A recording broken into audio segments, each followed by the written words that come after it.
이제 한국경영학회와 SBS 문화재단의 공동 포럼 두 번째 세션을 시작하도록 하겠습니다. 이번 세션의 주제는 대변혁 시대의 공존을 위한 리더십이란 주제로 한국외국어대학교 김중하 교수님, 카이스트 경영대학 진병채 교수님, 이화여대 경영대학 안지영 교수님께서 수고해 주시겠습니다. 교수님들 화면에서 만나보시죠.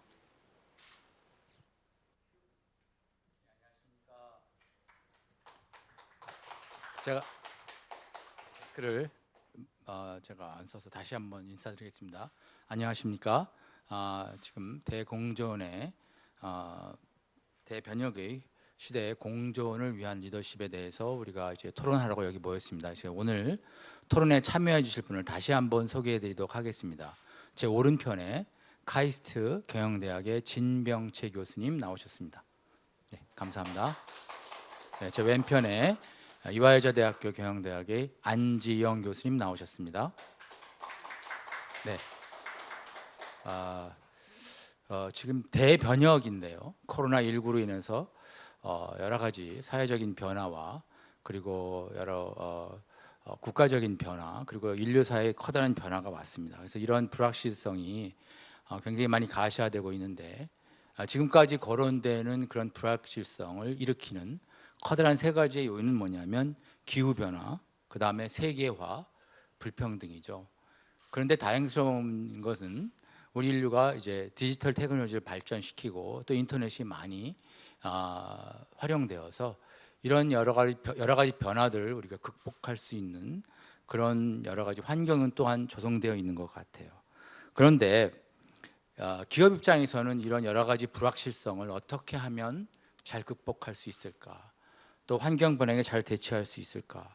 그런 얘기들이 많이 있었습니다. 그래서 첫 번째 세션에서는 그 세 가지 방법, 극복하는 세 가지 방법으로 커뮤니티 관계를 진정한 파트너십으로 고양시키고, 두 번째로는 법적으로만 해결하고 정부에 의존하는 것만 아니라 기업이 원칙에 맞고 지조 있는 일관된 정치적 선택을 하라는 것입니다. 그래서 위기 극복 경영을 위해 보다 진일보된 소위 사회적 라이선스에 집중하는 것을 지금 얘기했는데요. 이러한 내용에 대해서 우리 진병채 교수님 또 우리 안지영 교수님에게 제가 공통으로 질문을 드리겠습니다. 지금까지 토의되고 발표된 내용 중에 혹시 뭐 동의하거나 또는 동의하지 않거나 또는 새롭게 덧붙이실 말씀 있으시면 말씀해 주시기 바랍니다. 네, 첫 번째 세션에서 우리가 어떻게 하면 공존의 리더십을 발휘할 수 있을까, 기업의 관점에서 얘기가 있었는데 저는 조금 다른 시각에서 한번 얘기해 보고 싶습니다. 더글라스 베커라고 로릿 에듀케이션이라는 컴퍼니를 창업한 창업 CEO입니다. CEO가 한 얘기, 로릿 에듀케이션이라는 회사가 이 전 세계의 저소득층을 대상으로 해서 이 교육의 불평등을 해소하고자 만든 베네핏 코퍼레이션인데요. 그 회사가 이제 전 세계적으로 처음으로 미국의 IPO 시장에서 IPO에 성공을 했습니다. 그 CEO에게 어떻게 하면 이 사회 문제 해결을 위해서 만들어진 조직이 이 IPO 시장에 이렇게 IPO를 성공하게 됐냐 하고 물어봤더니 더글라스 베커가 한 얘기가 돈을 잘 벌 수 있다라는 걸 보여주는 것밖에 없었다, 그런 얘기를 하더라고요. 그래서 결국은 우리가 커뮤니티가 참여하고 기업이 같이 정부도 참여하고 함으로써 뭔가 사회 문제를 공동으로 해결해 나감으로써 뭔가 건강한 자본주의로 발전하게 되는 그런 계기를 만들고자 얘기를 했지만, 좀 더 방법론적으로 좀 들어가 봤을 때 우리가 기업 차원에서 그럼 우리 사회 문제를 어떻게 해결할 거냐 하는 이런 관점을 우리가 생각해 볼 수가 있겠는데요. 결국은 우리 기업의 생리는 인풋이 들어가고 거기에 스루풋을 통해서 이제 아웃풋이 나오고 생산된 아웃풋을 다시 재투자를 함으로써 뭔가 서스테이닝한 이런 비즈니스 모델을 만들어가는 이런 작업들을 하고 있는데, 우리가 흔히 사회 문제를 해결하겠다고 말하는 이런 여러 가지 조직들은 인풋이 들어가서 뭔가 밸류를 크리에이션하는, 흔히 얘기하는 소셜 밸류를 크리에이션하는 이런 프로세스를 밟아가는데, 문제는 그 아웃풋이 새로운 인풋으로 들어가지가 않는다는 겁니다. 그래서 비즈니스 모델 안에서 큰 사이클이 단절이 돼 있어서, 그럼 그 인풋은 어디서 오느냐? 우리 영리 조직 같은 경우에는 우리가 벌어들인 돈이 다시 재투자가 되는데, 사회 문제를 해결하기 위한 조직들을 대부분 보면 그 인풋은 기업 외부에서 온다는 겁니다. 그래서 우리가 어떻게 하면 우리 영리 조직을 이렇게 연구하고 있는 우리 경영대학에서 사회 문제를 비즈니스적으로 해결할 수 있는 그런 혁신적인 비즈니스 모델을 만들어 볼 수 있을까 하는 게 궁극적으로 저희에게 주어진 도전 과제인데요. 그래서 저희가 지금 고민하고 있는 거는 자본주의가 안고 있는 무수히 많은 문제점들, 우리 잘 이해를 하고 있어요. 그리고 다양한 소셜 섹터나 아니면 퍼블릭 섹터에서 그 문제를 해결하기 위해서 다양한 노력들을 기울여 왔단 말이죠. 근데 여전히 많은 대안적 모델이 나오고 있다는 것은 기존 우리가 하고 있는 이 노력들이 여전히 만족스럽지 못하다는 반증이기도 합니다. 그래서 우리 자본주의 천병을 달리고 있는 우리 경영대학 안에서 우리가 그럼 어떻게 그런 비즈니스적으로 사회 문제를 해결해 볼까 하는 그런 관점에서 소셜 벤처라는 이런 조직, 혹은 사회적 기업이라는 이런 조직, 그래서 혁신형 그러면서도 영리형 소셜 벤처를 어떻게 하면 만들어 볼까 하는 노력들을 많이 하고 있습니다. 그래서 그런 혁신형 소셜 벤처의 가장 궁극적인 목적은 비즈니스 모델 안에서 단절되어 있는 그 구조의 그 연결고리, 인풋은 도대체 어디서 오는가? 외부에서 오는 게 아니고 우리가 만들어낸, 우리 밸류 크리에이션 프로세스 안에서 만들어낸 그 아웃풋이 다시 재투자되어서 뭔가 선순환의 구조를 갖게 되는 이런 비즈니스 모델을 한번 만들어 보는 게 결국은 우리 경영대학의 역할이 아닐까 싶은 생각이 들었습니다. 그 다음에 또 하나 관통하고 있는 게 서스테이너빌리티라는 이런 개념이 오늘 포럼의 큰 팀 중에 하나인데요. 이제 이후의 세션에서도 얘기가 되겠지만 이런 지속 가능한 이런 그린 테크놀로지라고 얘기를 하는데, 그 그린 테크놀로지가 현재 정부 주도형 R&D 투자로 많이 기술 혁신이 일어나고 있다라고 얘기를 하고 있습니다. 근데 다른 한편으로 보면 왜 그린 테크놀로지가 정부 주도형 R&D로 이렇게 될 수밖에 없느냐? 당장 프라이빗 섹터에서 뭔가 태클하기에는 수익성이 안 보인다는 거죠. 수익성이. 이걸 해서 아직 당장 돈을 벌 수 있는 가능성이 없으니까 프라이빗 섹터에서는 투자를 하지 않기 때문에 정부 주도형의 어떤 이런 R&D 투자가 되고 있는데, 결국은 이게 여전히 이 서스테이너블한 기술 그리고 혁신, 그리고 거기서 만들어진 기술이 이게 수익을 창출할 수 있다라는 그런 걸 보여줄 수 있어야 되는데, 그게 결국은 기업의 몫이죠. 그래서 그런 부분들을 우리가 기업들이 어떻게 할 수 있을까라는 어떤 솔루션에 대해서 우리가 대의는 알고 있거든요. 우리가 이제 ESG라는 컨셉도 최근에 많이 대두가 되고 있는데, 그린 테크놀로지, 그린 그로스를 해야 된다는 그 대의 명분 그리고 전략적 방향성은 이렇게 우리가 누구나 다 공감을 하지만, 그러면 어떻게 그 목적을 향해서 우리가 나아갈 수 있을까라는 부분에서 솔루션에 대해서 나중에 조금 한번 추가적으로 좀 더 얘기를 해보는 시간을 좀 가지도록 하겠습니다. 네, 이제 네, 여기까지 하겠습니다. 감사합니다. 예, 결국 큰 틀에서 보면은 이해관계자를 좀 더 생각하고 이해관계자를 중심으로 우리가 비즈니스 모델을 만들어야 되는데, 사기업의 입장에서는 그렇게 해서 이제 이익을 내기가 쉽지 않다. 그래서 이 부분을 어떻게 우리가 해결할 것이냐 이런 말씀이신 것 같아요. 그래서 우리 그 다음에 이제 안지영 교수님 어떻게 생각하십니까? 네, 저는 학회에서 흔히 나오는 그런 코멘트를 위주로 좀 첫 번째 발표에 조금 더 집중을 해서 몇 가지 좀 여전히 남아있는 질문들이 있어서 그 질문들 중심으로 좀 말씀을 드려보겠는데요. 일단 지금 진병채 교수님께서 말씀하셨듯이 저희가 이제 경영대학의 교수로서 특히 이제 전통적 경영학 그 쉐어홀더리즘에 굉장히 기반해서 profit maximization 어떻게 그러면 주주가 이런 사회적 활동을 하는 데 있어서 이제 설득을 할까?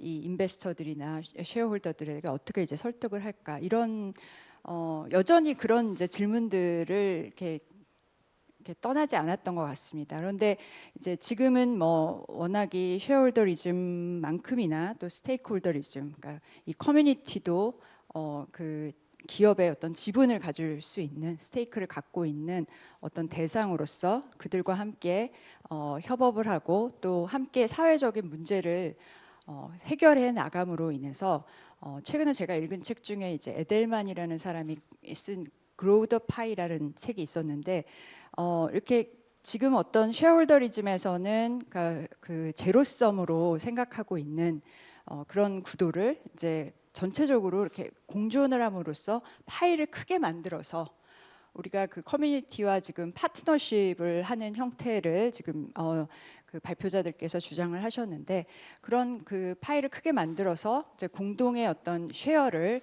창출을 해내고 그 쉐어를 어떻게 이렇게 배분을 할 것이냐 어떤 그런 문제들이 굉장히 좀 신선하고 재미있는 시각이라고 생각이 됐습니다.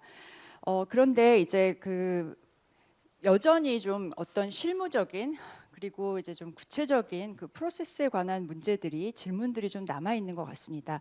특히나 저는 이제 첫 번째 프린시플에서 나왔던 그 커뮤니티 파트너십이라는 아이디어가 굉장히 와닿았었고, 뭐 스테이크홀더리즘이나 ESG 경영과 굉장히 좀 밀접한 그런 어떤 현상이라고 생각을 했는데, 지금 이제 뭐 사회적 경제라든가 뭐 사회적 기업이 실제 어떤 지역 사회라든가 뭐 다양한 형태의 커뮤니티와의 어떤 협업, 뭐 그 파트너십을 많이 꾀하고 있는 어떤 상황이라고 생각을 하는데 그런데 여전히 그런 좀 구체적인 어떤 가이드라인을 지금 그 발표자들께서 하신 그 플레이북에서 좀 더 방대하고 좀 더 구체적인 어떤 그런 프로세스와 메커니즘을 보여주신다면 아마 보여주셨을 것 같은데 오늘 굉장히 그 이 발표가 아주 짧은 시간에 이루어져 있기 때문에 아마도 시간적인 제약이 있으셨을 것 같아요. 그래서 어떻게 이런 파트너십 누가 이 커뮤니티가 기업을 혹은 기업이 어떤 특정 커뮤니티를 어떻게 초이스할 것인가 그리고 이제 그들로 하여금 이제 그런 파트너십의 어떤 프로핏을 뭐 어떤 그러니까 파트너십을 맺게 하는 그런 유인이 무엇일까 그 다음에 어떤 공동의 프로핏을 만들어냈을 때 그걸 어떤 식으로 쉐어를 할 것인가 뭐 이런 문제들이 좀 더 구체적으로 저희들이 고민을 해야 하는 것이고 그리고 아마도 그 플레이북의 상당 부분이 어떤 구체적인 케이스로 나와 있지 않을까 저도 기대를 하고 있습니다. 그래서 이제 그 여전히 또 그 쉐어홀더리즘의 어떤 그 틀을 완전히 깨지 못해가지고 예, 그런 측면이 있어서 진짜 이 그 특히나 크라이시스 때 이렇게 그 이 커뮤니티와의 파트너십을 했던 그런 조직들이 어떤 크라이시스의 그런 부정적인 영향에 있어서 다른 기업에 보다 그러니까 파트너십을 맺지 않았던 그런 다른 기업에 비해서 훨씬 더 그런 서바이벌십 이 더 커지고 그 다음에 그런 확률이 커지고 또 이들이 그다지 그렇게 큰 영향을 받지 않았다라는 이제 그런 이제 주장과 어떤 증거를 보여주셨는데, 그러니까 이 증거를 보여주셨던 것이 그 어떤 소비자, 그러니까 커뮤니티에 있는 그 일원들과 그 다음에 이제 회사에서의 조직에서의 어떤 그런 인식에 대한 어떤 그런 메저먼트였던 것 같더라고요. 그래서 그거보다는 오히려 실제로 그러면 정말 어떻게라는 질문이 여전히 남아 있는 것 같습니다. 그래서 어떻게 크라이시스 하에서 이렇게 커뮤니티 파트너십이 어떠한 이유로 어떤 프로세스로 뭐 예를 들어서 이제 굉장히 그 레퓨테이션이 좋거나 혹은 뭐 이 커스터머들이 굉장히 그 회사에 대해서 그러니까 어프리시에이션을 가져가지고 더 그 회사의 어떤 물건이나 서비스를 더 잘 구매를 해서 어떤 그런 그 네거티브 샥이 좀 줄었다라고 생각을 하는지 뭐 그런 어떤 그런 것들을 이제 좀 캡처할 수 있는 직접적인 그 측정 도구가 나와서 예를 들어서 뭐 프로핏이라든가 뭐 세일즈라든가 이런 부분들을 좀 직접적으로 보여주면 오히려 이렇게 쉐어홀더리즘을 주장하고 여전히 그 어떤 공존에 대한 그런 가능성을 좀 의문시하는 그런 많은 독자들에게 더 좀 확신을 가져주지 않을까. 그래서 공존뿐만 아니라 중요한 것은 또 번영이기도 하기 때문에요. 모두가 다 그러니까 파이를 키워서 함께 더 큰 파이의 어떤 쉐어를 맞는 부분들에 좀 초점을 맞추면은 어떨까. 그런 부분이 좀 보강이 되면은 훨씬 더 좋은 연구고 훨씬 더 많은 오디언스들의 관심을 받을 것 같습니다. 네, 감사합니다. 결국 그 지금 현재 기업에 대해서 바라보는 관점과 기대하는 것들이 점점 더 많아지고 다양해지는 것 같습니다. 그래서 결국 방금 말씀하셨듯이 이제 주주를 위한 기업 경영뿐만 아니라 주주를 포함하는 이해관계자들의 그런 우선순위에 대한 점검, 그리고 그것을 우리가 어떤 식으로 서로 간에 균형 있게 가져가느냐가 어떻게 보면 그 대변역 시대의 공존을 위한 리더십의 첫걸음이 아닌가 그런 생각을 해봅니다. 그래서 제가 먼저 진병채 교수님에게 한번 다시 또 질문을 해야 되는데요. 먼저 대변역의 변화를 어떻게 예상하시며, 그렇다면 기업 차원에서 생존과 번영을 위한 전략은 과연 무엇이 될 것인지, 또는 무엇이 되어야 하는 건지, 이것에 대해서 한번 말씀해 주시기 바랍니다. 네, 최근에 코로나 팬데믹 상황이 우리 뭐 경제 사회적으로 미친 영향이 상당한데요. 과거에 한 2008년에 우리가 한번 미국발 금융위기를 겪었을 때 그거를 완전하게 극복하는데 한 4년 정도 걸렸거든요. 근데 그거는 이제 미국의 어떤 국지적인 문제였는데 최근에 어떤 글로벌 위기는 이게 뭐 한 나라의 문제가 아니고 전 세계의 문제가 돼서 이게 완전히 극복하는데 한 4년이 더 걸릴 수도 있겠다, 이런 예측도 나오고 있는데, 그러면 그리고 또 정치적으로도 상당히 지금 이 좀 혼란스럽죠. 기존에 이제 미국하고 중국 간의 어떤 대립이라든지, 그리고 신자유주의의 어떤 종말 뭐 이런 얘기까지 나오고 있는데, 그런 부분들이 사실상 기업의 어떤 경영 환경에 미치는 영향이 상당합니다. 그래서 뭐 신자유주의의 뭐 대표적인 뭐 키워드 중에 하나를 뽑자면 뭐 표준화가 될 텐데요. 기업 입장에서는 사실 표준화가 좋습니다. 한국에서 물건을 파는 거를 똑같이 미국에서 그대로 팔 수 있으면 원가 상승 없이 그대로 판매할 수 있으니까, 어떻게 보면 글로벌 기업 입장에서는 신자유주의의 혜택을 톡톡히 봤다고 볼 수 있겠죠. 그렇지만은 최근에 어떤 미국과 뭐 유럽 그리고 중국 간의 어떤 무역 전쟁, 그리고 관세 정쟁, 이런 것들이 아무래도 기업 입장에서 볼 때는 이 우호적인 환경은 아닌 것 같습니다. 그래서 거기에 따른 파급 영향으로 지금 글로벌 공급망이 하나 둘씩 이제 무너지고, 그래서 과연 이 글로벌라이제이션이 이게 끝이 나는 거냐, 막 이런 얘기까지 나오고 있습니다. 그렇지만 과거의 어떤 우리가 위기와 그리고 위기 대응의 패턴을 봤을 때 위기가 봉착하게 되면 이 자본의 이동이랄까, 그리고 상품과 서비스의 어떤 이동들은 어느 정도 타격을 받습니다. 그래서 그렇지만 그게 단기적으로 다 회복이 되고 했지만 여전히 지금 상품 서비스 이런 교육은 이런 전체 이 완전하게 회복은 하지 못하고 있고요. 그런데 다른 한편으로 보면 사람의 이동 그리고 정보의 흐름 같은 거는 위기와 관계없이 계속적으로 이렇게 증가하고 있거든요. 최근에 코로나 팬데믹 이후로 이 상품 수지는 절반으로 떨어졌다가 지금 거의 한 85% 정도 회복했는데 이 인터넷 트래픽은 과거 3년 대비 거의 2배까지 지금 증가했다고 나오고 있거든요. 그래서 글로벌라이제이션이 종말하는 게 아니고 좀 다른 패턴으로 이렇게 나오지 않을까. 그래서 이 전통적인 제조업 입장에서 볼 때는 글로벌 공급망 체계가 어느 정도 타격을 받게 되겠지만 다른 한편으로는 소셜 미디어나 아니면 플랫폼 비즈니스나 이런 쪽 산업들은 이런 위기가 새로운 기회가 되지 않을까라는 그런 생각이 듭니다. 그리고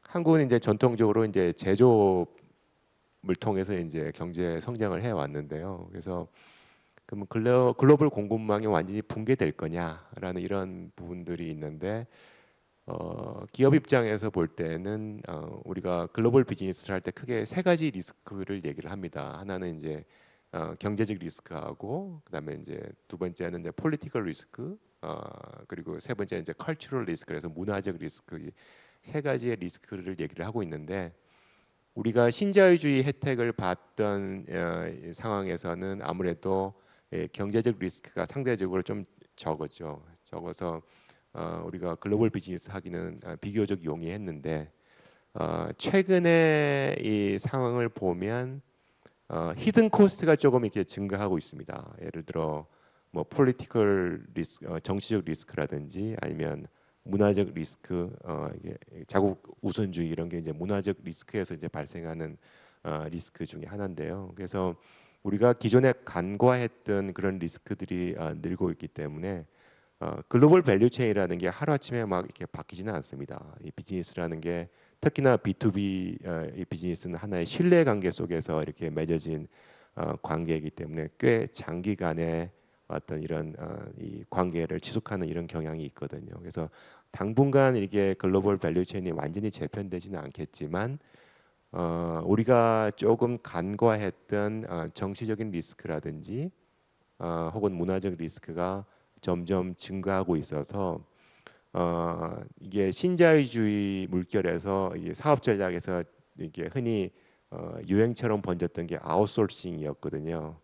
그래서 기업이 내부에서 생산하는 게 아니고 외부에서 값싸게 생산하는 게 훨씬 더 효율적이다라고 얘기를 했는데 아무래도 이런 히든 코스트가 증가하게 되면 이 아웃소싱보다는 이제는 어느 정도 좀 내부화하는 기업 안에서 핵심적인 영업 활동은 기업 안에서 유지하려고 하는 그런 내부화 이런 전략이 조금 더 이 아웃소싱보다는 좀 더 이 좋은 전략으로 이렇게 기업 입장에서는 받아들여질 수가 있거든요. 그래서 글로벌 밸류 체인 이 재편 과정에서 이제 기업들은 아웃소싱하는 게 우리가 더 이익이냐 아니면 내부화하는 게 더 이익이냐 뭐 이런 관점에서 좀 많은 고민을 해봐야 될 것 같습니다. 아까 이 그린 테크놀로지에 대해서 얘기를 잠시 했었는데요.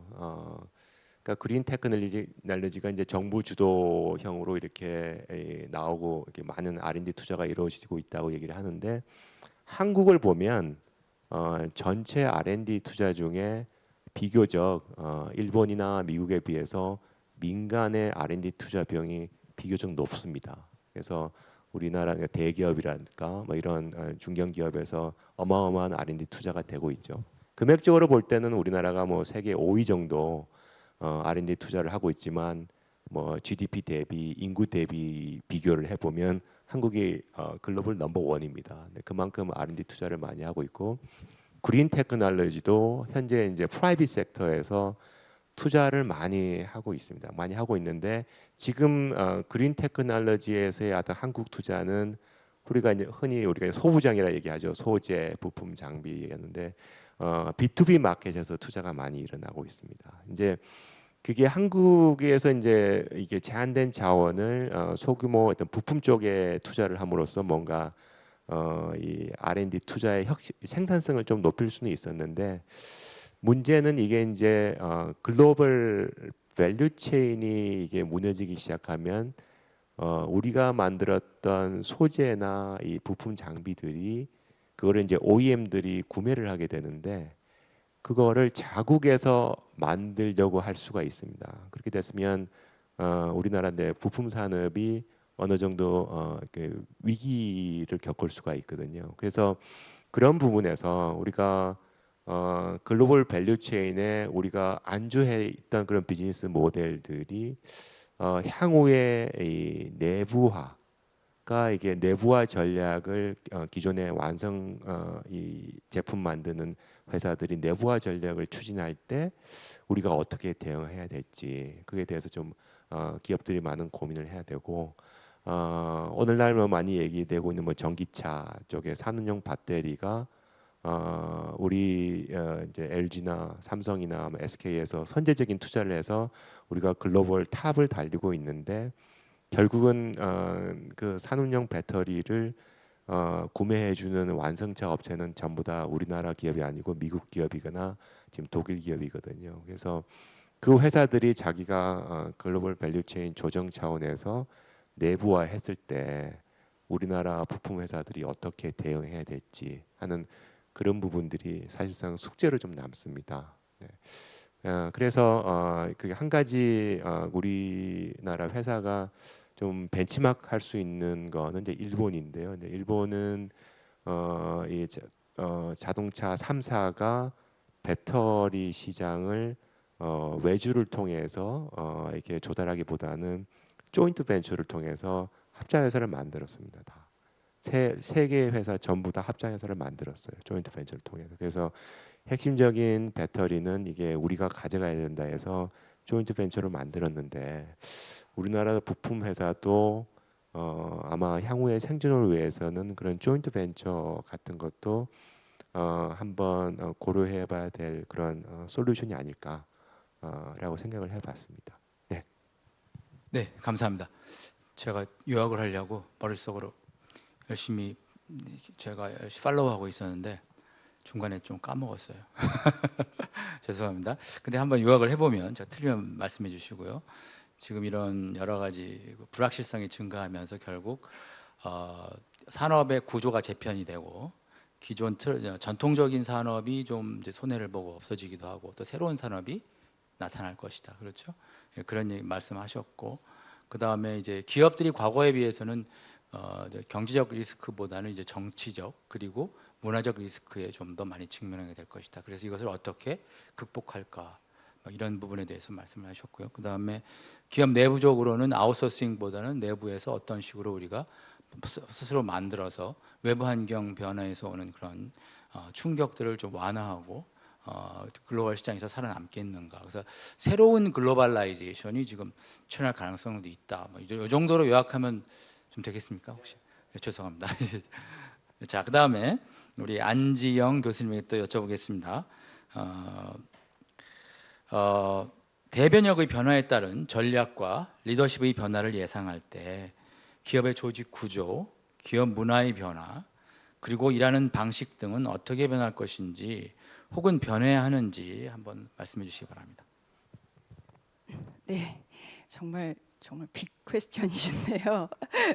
예, 그 대답은 제가 여기서는 그냥 이게 화두로 지금의 어떤 코비드 이후의 그런 위기에서 우리가 조직과 특히 이제 저는 또 HR을 공부하는 사람으로서 이제 HR이 이제 당면하고 있는 가장 단기적인 또 그리고 이제 장기적인 챌린지를 위주로 조금 전망을 하는 걸로 하겠습니다. 우선 이 대변역의 시대라고 하셨는데 기술은 워낙이 많이 발전이 돼 왔었는데 이게 이제 우리가 대변역이라고 얘기를 하는 것은 이제 코비드 19 이후에 이런 기술이 사실 항상 이노베이션이라는 건 있어 왔는데 이노베이션이 언제나 어떤 산업 이노베이션이나 혹은 어떤 개별 기업의 이노베이션으로 이렇게 바로바로 트랜슬레이트 되지는 않았던 것 같아요. 근데 이 코비드 사태를 통해서 이게 정말 우리 일상 속으로 이 이노베이션이 너무 와닿게 된 것 같습니다. 저는 이제 2년 동안의 이 코비드 생활을 경험을 하면서요. 그럼 이제 이게 과연 무엇을 의미하는가, 특히나 어떤 조직에 있어서는 이제 어떤 임플리케이션이 있는가를 곰곰이 이렇게 좀 고민을 해봤는데, 우선은 앞에서 진 교수님께서 잘 말씀을 해주셨듯이 뭐 어떤 생산 방식이 이제 완전히 변화가 되어서, 예전에는 뭐 저희가 이제 은행 예를 들자면은 은행이 뭐 제품이 아니라 사실은 이제 서비스를 판매하고 있는 이제 조직인데, 대부분 굉장히 많은 그런 돈을 지불을 하면서 지점을 통해서 그 지점에서 이제 그 은행의 직원, 그러니까 휴먼 캐피탈을 이용해서 이 서비스를 만들어냅니다. 그런데 이 그 IT 이 기술로 인해서, 그리고 이제 저희가 더욱더 이제 비대면의 어떤 상황을 강요받게 됨으로, 어쩔 수 없이 됨으로 인해서 이제는 뭐 모바일 뱅킹 그리고 인터넷 뱅킹 안 하시는 분이 없죠. 그러니까 은행 지점을 안 가게 됩니다. 그래서 은행 역시도 사실은 이제 내년에, 최근에 제가 뉴스를 봤는데 5개 시중은행에서 내년에 이제 각 은행들의 지점을 100개 정도를 다 없애버린다고 얘기를 하더라고요. 그래서 이제 어떻게 명예퇴직을 할 것인가, 그다음에 이제 남은 사람들을 이제 어떤 식으로 효율적으로 재배치를 해서 그런 이제 HR 시스템을 그러니까 새롭게 만들고 유지를 할 것인가, 그러니까 굉장히 큰 어떤 챌린지에 있습니다. 그래서 그런 어떤 생산 방식의 변화가 있고요. 그다음에 우리가 지금 뭐 흔히 경험하고 있는 주요한 어떤 기술이라고 하는 것들, 뭐 아까 제가 얘기했던 인터넷 모바일 뱅킹이라든가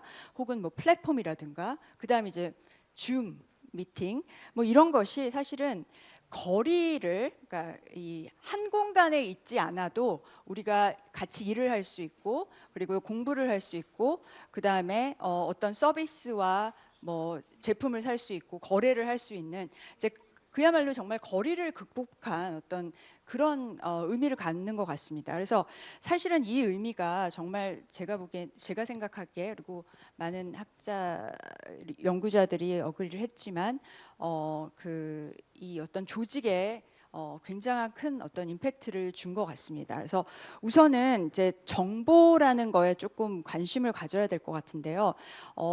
저희가 이제 2년 동안, 그러니까 줌으로 비대면 수업을 진행을 하면서 이 IT가 제공할 수 있는, IT로 전달하고 공유할 수 있는 인포메이션과 그렇지 않은 경우가, 저희가 이제 현장에서 실제 교실에서 수업을 하고 함께 나누는 어떤 그런 그러니까 발생하는 그런 정보의 종류가 완전히 달라졌습니다. 그래서 저는 이제 현장 강의 때는 정말 물론 뭐 정리된 그 교과서를 정리한 정말 아주 그 예쁜 서머리를 얘기를 하기도 하지만, 뭔가 이렇게 굉장히 주관적인 어떤 얘기들, 아직 정보화되지 않았지만 뭔가 좀 미묘하게 정보화될 만큼의 어떤 그런, 정보화가 될 수 있을 만큼의 그런 포텐셜을 가진 그런 정보들도 함께 이야기를 하고 공유를 했었거든요. 근데 저희가 2년 동안 이제 온라인 강의를 녹화를 하면서, 그리고 이제 줌 수업을 진행하면서 이런 얘기를 전혀 안 하게 됐어요. 그래서 확실히 물론 이제 거리를 완전히 극복을 하고, 그다음에 이 어떤 생산된 정보를 굉장히 잘 정리됐고, 그다음에 다큐멘트화 할 수 있는 그런 정보들을 빠르고 어떤 코스트가 없이 잘 전달하는 데는 이 그 비대면 테크놀로지가, 비대면 채널이 굉장한 역할을 했지만, 아까 말씀드렸던 것처럼 인간이 뭐 언제나 말로만 대화를 하는 게 아니잖아요. 어떤 굉장히 주관적인 어떤 선언이라든가 뭐 감정이라든가 미묘한 어떤, 아직은 정보화되지 않았지만 정보화가 될 수 있을 만큼의 그런 정보들이 그러니까 소통이 안 되니까, 그러니까 공유가 안 되는 것 같습니다. 근데 사실은 기업에는 문제가 뭐냐면 이 두 가지의 정보가 다 필요하고, 오히려 그 이노베이션, 그러니까 어떤 혁신을 굉장히 추구하는 그런 기업은 오히려 후자의 정보를 더 요구를 할 수 있고, 그러니까 실제로 그런 경우가 굉장히 많았다는 것이 문제입니다. 그래서 저는 제가 이게 이 부분이 굉장히 HR의 챌린지라고 생각을 합니다. 어떤 식으로 뭐 앞으로도 저희가 뭐 아무리 그 거리두기가 이전 단계로 가고 뭐 정상으로 돌아간다고 하더라도 이 정도의 어떤 비대면 원격의 커뮤니케이션 채널을 포기하지는 않을 것 같은데, 그런데 저희는 분명히 어떤 그 장단점에 대해서 아주 클리어하게 2년 동안의 경험을 통해서 알고 있고, 그렇다면 조직에서도 이런 그런 소프트한 정보들을 여전히 우리가 유지하면서도 그 정보의 전달, 그러니까 비대면 채널을 이용해서 어떤 정보의 전달과 공유를 그런 코스트를 확 줄일 수 있는 어떤 그런 그 믹스를 어떻게 만들 것인가. 그러니까 이 부분이 저는 굉장히 좀 고민이 될 것 같고, 그다음에 이제 실무자분들도 많이 고민을 하실 것 같습니다. 그다음에 이제 두 번째는 이제 이렇게 또 거리의 한계를 뭐 극복했다라는 부분들이 또 굉장히 또 좋은 점이 많습니다.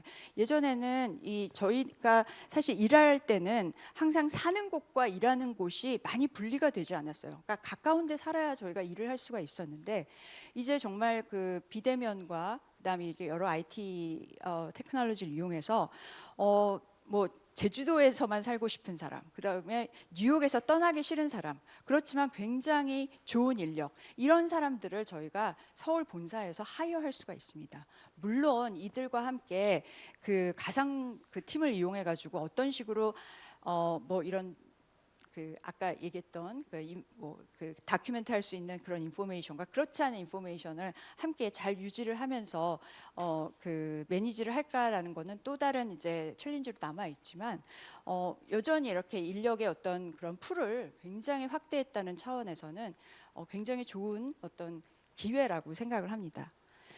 예, 그렇지만 또 굉장히 암의 사이드도 있죠. 예, 아까 제가 그 금융업 얘기를 했지만, 뭐 금융업을 얘기를 하는 이유는 뭐냐면은, 우리는 뭐 어떤 변화를 예측을 변화가 될 것이다라고 예측을 하지만, 이미 금융업 같은 경우에는 변화가 이미 너무 많이 이루어진 상태인 것 같아요. 그래서 뭐 내년도에 그렇게 이제 5개 시중은행이 각각 100개의 어떤 지점을 없애게 됨으로 인해서 그 수많은 어떤 고용을 우리가 어쩔 수 없이 줄이게 되고, 또 남은 인력들을 어떤 식으로 재배치하고 재교육해서 그러니까 효과적인 어떤 HR 시스템으로 재편을 할 것인지, 이제 그런 문제들이 굉장히 단기적으로 급하게 해결돼야 되는 이제 그런 문제로 남아 있는 것 같습니다.